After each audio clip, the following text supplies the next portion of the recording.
Live. We are connecting in the JazzWebShed page. Just make sure we're online here.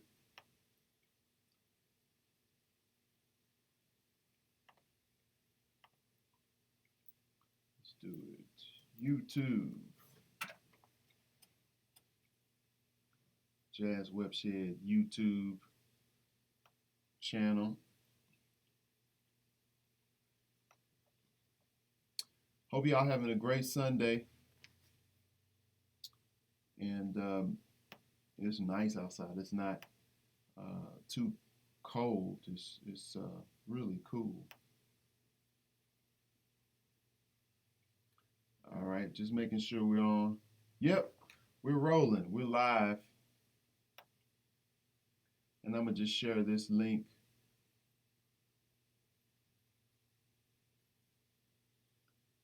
On my Facebook so people can come to the Facebook area. I'm sorry, come to the. We are. I'm sorry, come to the. Oh, it fast forwarded. So we are live. We are. Okay, so let me pause it over here. So we are live. Facebook is kind of janky. Okay. So let me pause it over here. So we are live. I need to pause it here because y'all hearing the echo.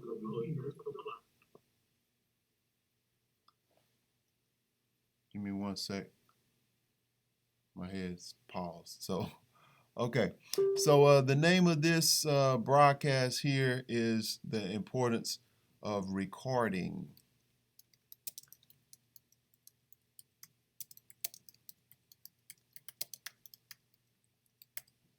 Yeah, the importance of recording yourself.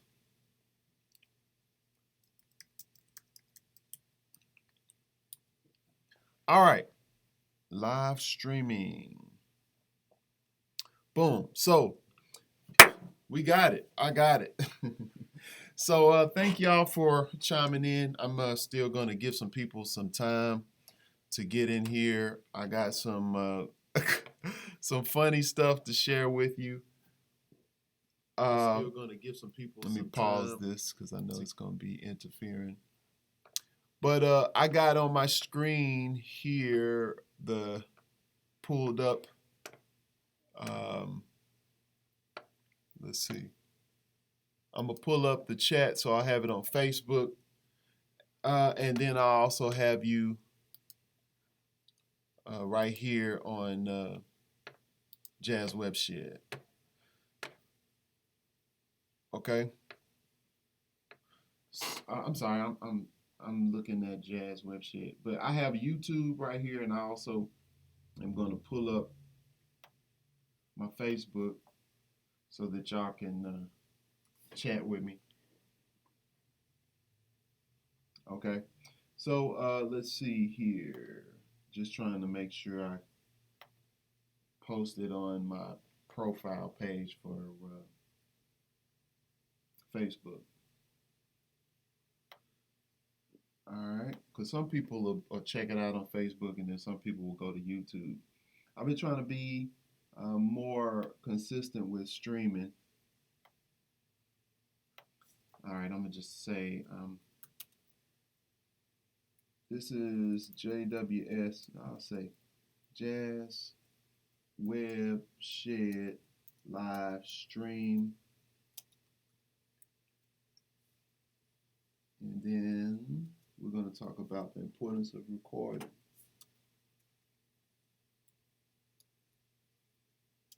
The importance of recording yourself.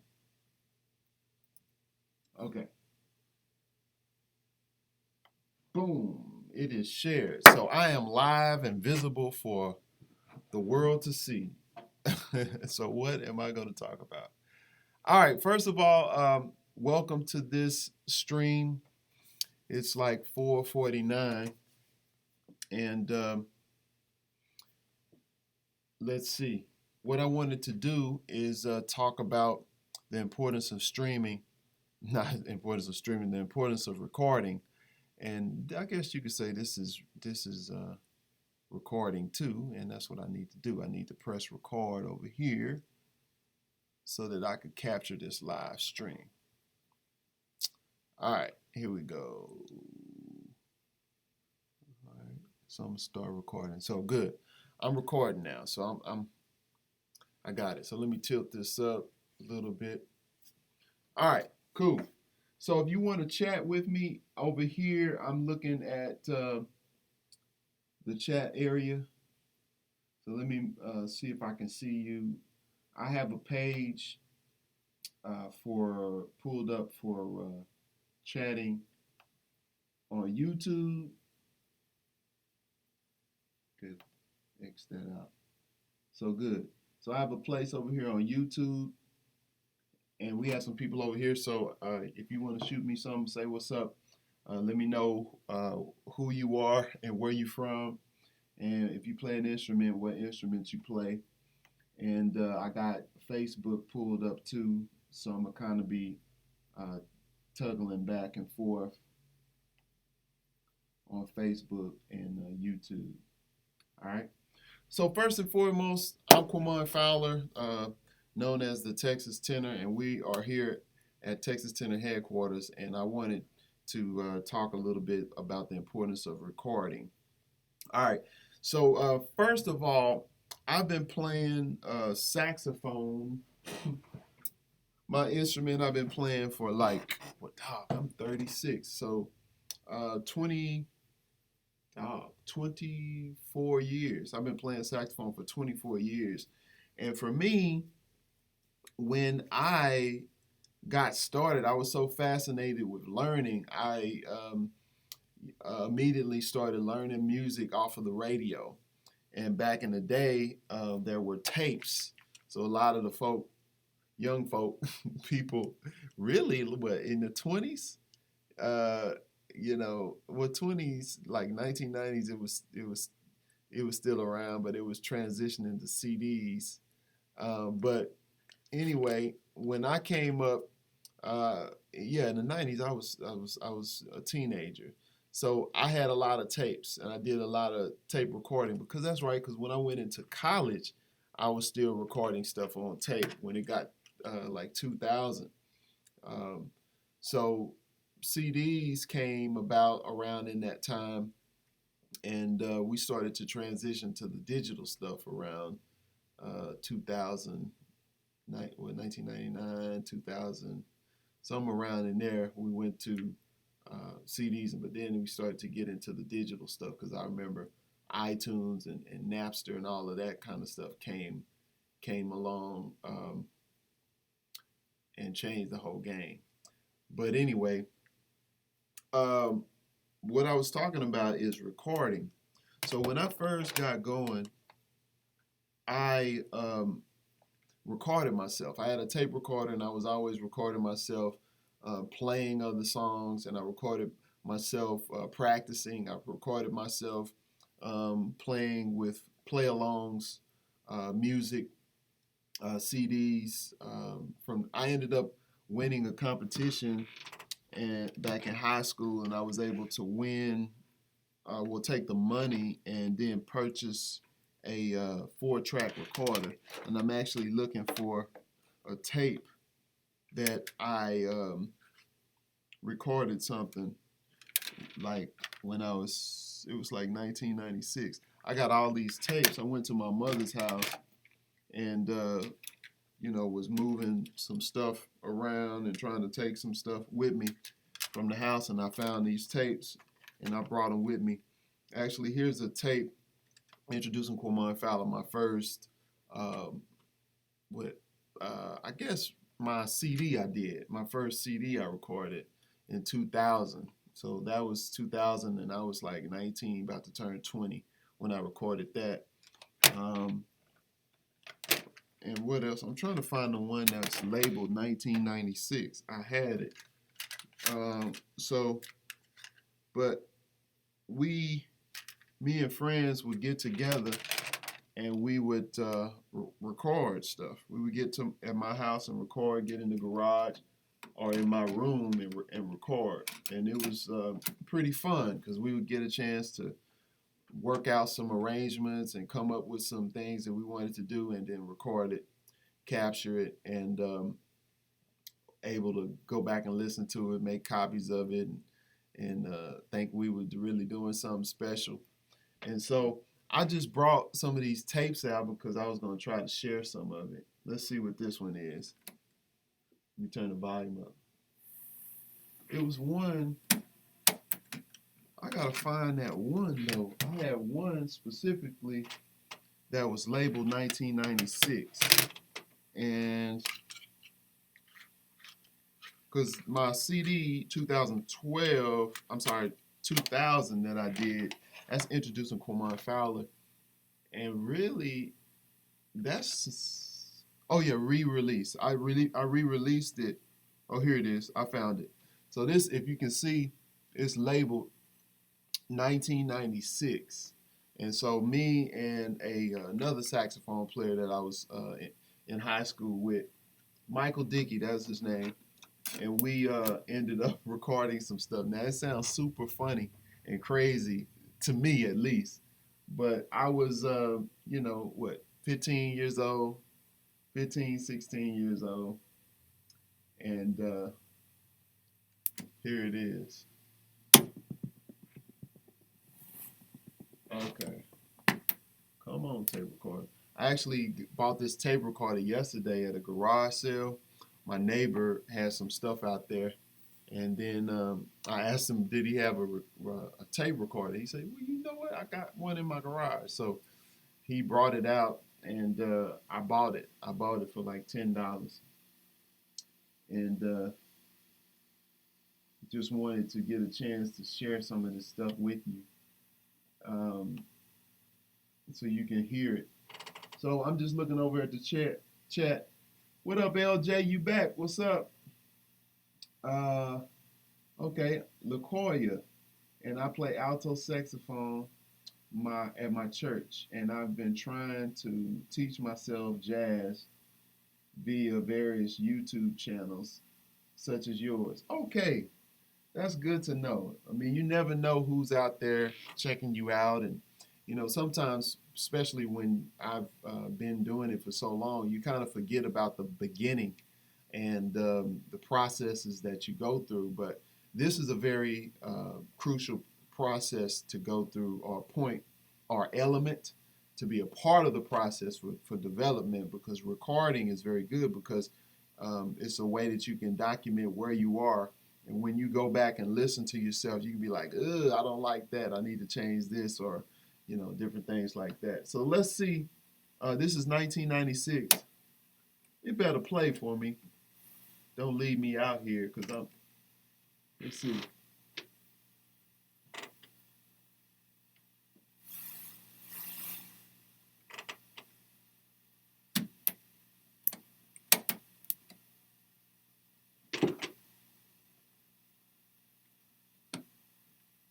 Now it don't want to play. Is there something that's going on? Okay. Did I have it on the wrong side or what? I was just playing these tapes.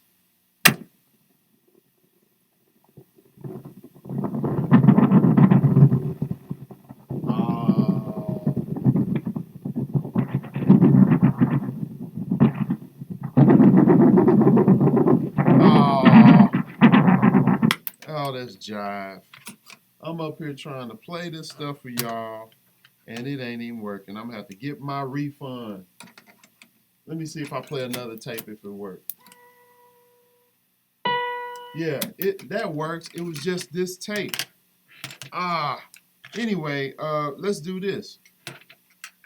Here I got another one. Okay, so this one is like, I remember releasing this in high school sometimes.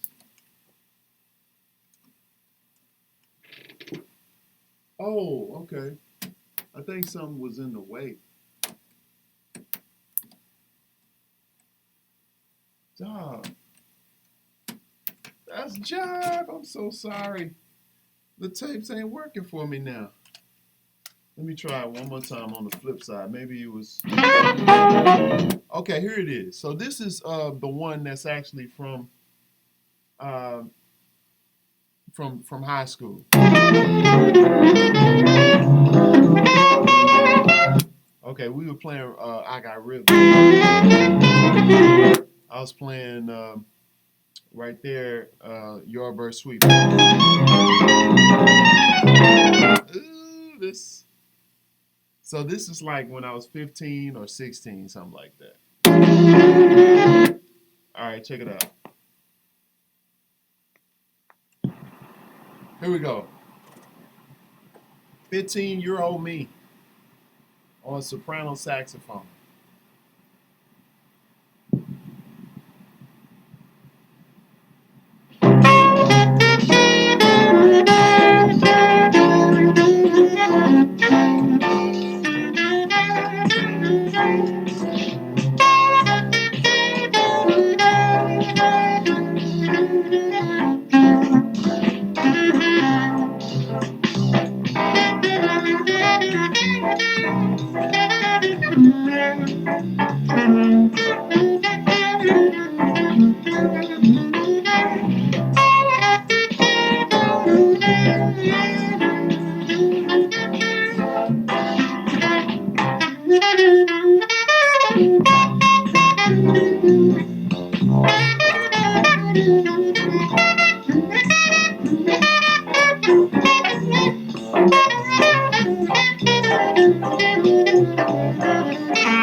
Okay, that's enough of that. So that was me playing Yardbird Suite. And what I used to do is get play-alongs. I would get Jamie Abersol play-along recordings and record them with myself playing over them.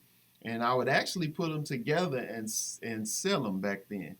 And I would also play gigs where I was playing with these play along tracks and stuff like that. So it was a pretty exciting experience back in the day. And look, I'm still doing stuff. I've released 5 CDs so far, and I have singles and stuff like that that I continue to release now monthly. And so I'm still doing the same thing. Um, Let me do this because I want to check on something right quick.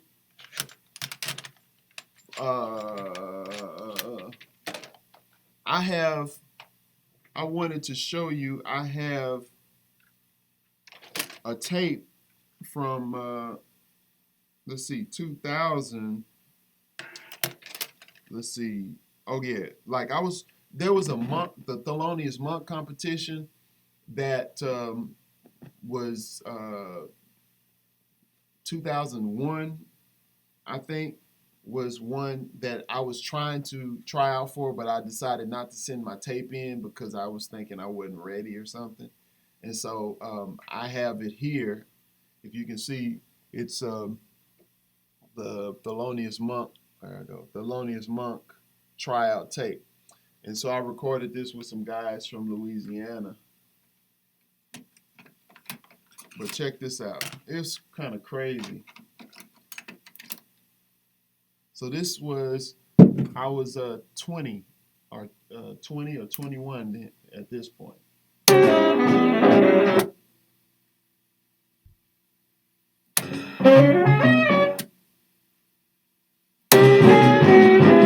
So check this out. We did Countdown by Coltrane. So I had like an arrangement of it. I made up this to go in the front.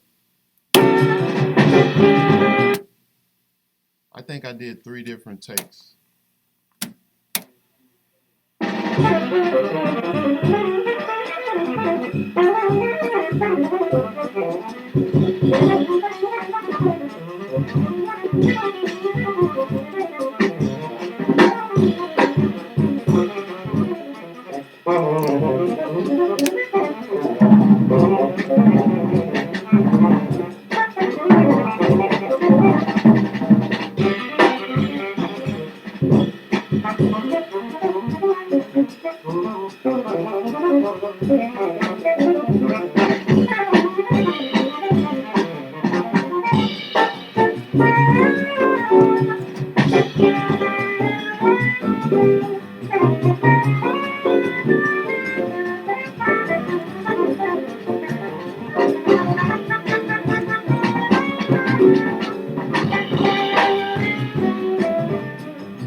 So that was a recording of Countdown that I did, and at the time I was listening to a lot of Branford, and Branford Marsalis, and I was working with my teacher at the time, Alvin Baptiste, and so I made up a lot of stuff to play over Countdown because it's one of those tunes where it's a lot of chords moving, and it's hard. And so what I did was come up with some lines that I could play, and I was trying to play it in that little space.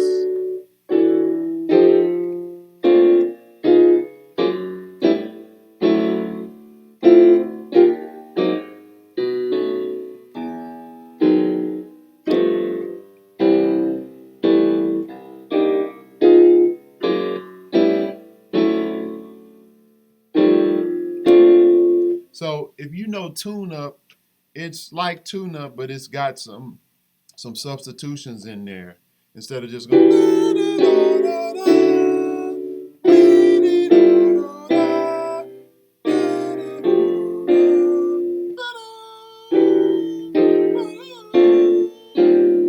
So it's Countdown does some substitution, you know. But at the time, I was really studying a lot of music because I listened to a lot of music and transcribed a lot. So I was trying to apply um, some of the things, a lot of the stuff that I was learning from the records. And I would document myself playing over these tunes just so it could help me with my development. And that's a great thing to do. Let me give a shout out. I saw someone over here on the Facebook page. We got Julius. What's going on, Julius? He's tuning in from Argentina. And he says, great channel. Thank you. I'm learning about, okay, impro, and composition. Okay. I already understand that is a long way and a way of life. Yep. Thank you for your support and knowledge. I check your channel every day. Okay, so I got to be on it with posting new stuff then. That's why I'm trying to do more streaming to supply you all with some good information and good content. I did a post yesterday on Facebook, and I was just asking a lot of musicians, why do you want to record if you do? Just trying to get people's perspective.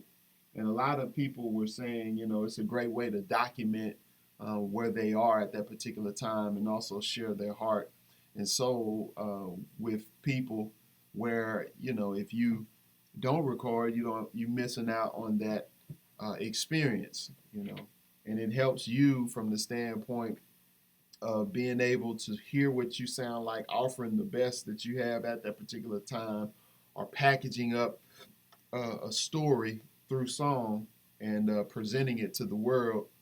And later you can go back and watch that and see where you were at that particular time. And it's great for historical reasons, and also it's great for education and stuff like that. So a lot of people were saying they wanted to leave a legacy of their stuff, so that other people can study it later. So I'm just checking out the chat here. We got uh, Andrea. What's going on from Italy? What's happening? Andreas is tuning in from Italy. Can you give some hints to play tenor saxophone bass notes in a better way regarding the correct embouchure? Thanks. Good work. Okay. Wow. Bass notes. Well, I'm gonna come. I'm gonna have to hit that. Um, I'm gonna have to come back to that one, but I'll deal with that one. This one today, I'm really covering the importance of recording, but I can kind of fit it in there. I'll fit the answer into what I give here. So regarding the correct embouchure, that's hard because I don't have my horn today. I'm just really talking.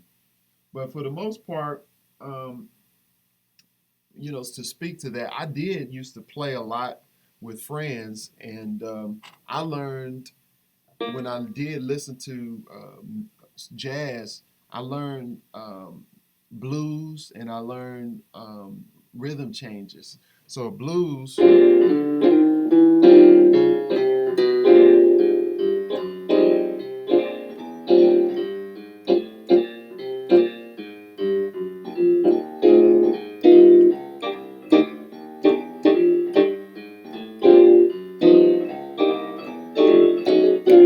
So what I learned is how to walk the bass line, and I would learn it on saxophone. I would literally listen to bass players and transcribe the bass line because I was trying to understand the chords and how the bass player would outline the chords even when he would walk. And so I did it on the blues, and I also did it for tunes that were what we call rhythm changes, which is like a 32 bar form. Blues is a 12 bar form, and then rhythm changes is 32. So you got.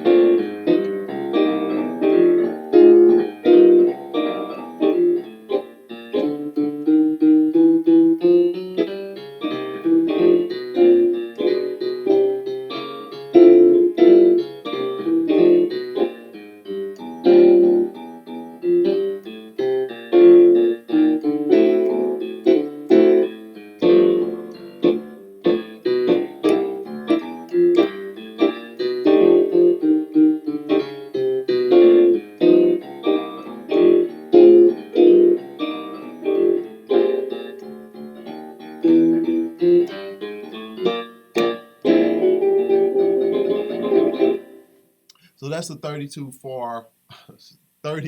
bar form of a rhythm change. And I know I'm zipping through this stuff fast, but what I did, I would take bars, like 4 bars, and then increase it to 8, and just kind of figure out how to connect the bass line. And really, it's just leading tones. If you think 1, 2, 3, 4, 1, on beat 1 and 3, you got the actual chord that because it's two beats for each chord. 1, 2, 1, 2, 1, 2, 1, 2. So everything in between is just a leading tone to land on that particular chord. And so the principle, even when you're doing one that's a bar, 1, 2, 3, 4. So 1, 1, 2, 3, 4, 1. 1 and 3 is usually the 1 and 5, typically. And so in between is just stepping to the next. So 1. So that's just straight up 1, 3, 5.